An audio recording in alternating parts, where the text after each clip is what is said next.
ఒక feature film తీయడానికి చాలా రకాల హై ఎండ్ కెమెరాస్ ని వాడతారని మీకు తెలుసు. కానీ ఏ కెమెరా ఎలాంటి జోనర్స్ కి సూట్ అవుతుంది, ఏ కెమెరాతో ఎలాంటి సినిమాలు తీస్తారు అని మీకు తెలుసా? Welcome to the 100 Days of Film Making Day 24. First one, IMAX MSM 9802. IMAX cameras ని గ్రాండియర్ చూపించడానికి, హ్యూజ్ స్కేల్ ఉన్న ఫిలిమ్స్ చూపించడానికి, రియలిజం ని చూపించడానికి వాడతారు. Number 2, Arri Alexa 65 large format. Arri Alexa cameras ని most of the times more realistic and performances ని capture చేయడానికి, డ్రామాని క్యాప్చర్ చేయడానికి వాడతారు.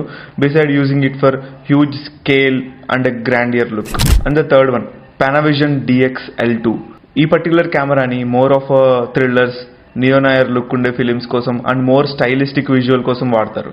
And the fourth one, Sony Venice 2. 3D films ని క్యాప్చర్ చేయడానికి, దాంతోపాటు హై స్పీడ్ ఫిలిమ్స్ ని క్యాప్చర్ చేయడానికి, హై డీటెయిల్ ఉండే సినిమాలని క్యాప్చర్ చేయడానికి Sony Venice 2 వాడతారు. And the fifth one, Redvi Raptor 8K. Particular కెమెరాని VFX హెవీ ఉండే ఫిలిమ్స్ కి, ఒక ఇమేజ్ లో హై డీటెయిల్స్ కావాలి అనుకున్నప్పుడు, ఎక్కువ యాక్షన్ ఎపిసోడ్స్ అండ్ ఫైట్స్ ని షూట్ చేయడానికి ఈ పర్టికులర్ కెమెరాని వాడతారు. ఈ ఒక్క కెమెరా తోటి ఎలాంటి సినిమానైనా తీయచ్చు, రిస్ట్రిక్షన్స్ అనేవి ఏం లేవు. కానీ majority of the film makers ఈ పర్టికులర్ కెమెరాని ఎలాంటి యూసేజ్ కోసం వాడతారు. అండ్ ఈచ్ కెమెరా గురించి ఇంకొంచెం డీటెయిల్డ్ ఎక్స్ప్లెనేషన్ కింద నేను డిస్క్రిప్షన్ లో యాడ్ చేస్తాను. ఈ పర్టికులర్ రీల్ మీకు యూజ్ అయింది అనుకుంటే లైక్ చేసి కామెంట్ చేయడం మర్చిపోకండి.